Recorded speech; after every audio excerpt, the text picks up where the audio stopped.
хамрагдах болоо зээлд хамрагдах болонгууд та одоо таны ингээд дата чинь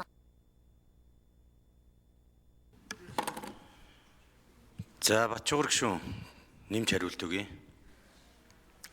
Тэг яг албан ёсны харж гэсэн зүйл байхгүй. Гэхдээ одоо зээлийг 5 ангилдаг.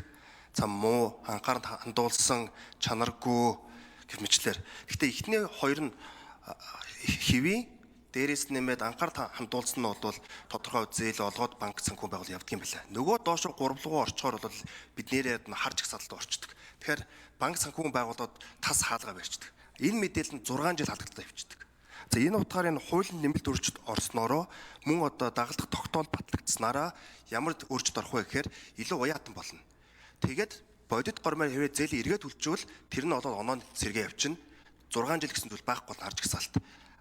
Доголд дүүсвэл нөгөөд нь буцаа буурчин тэнгээ явна.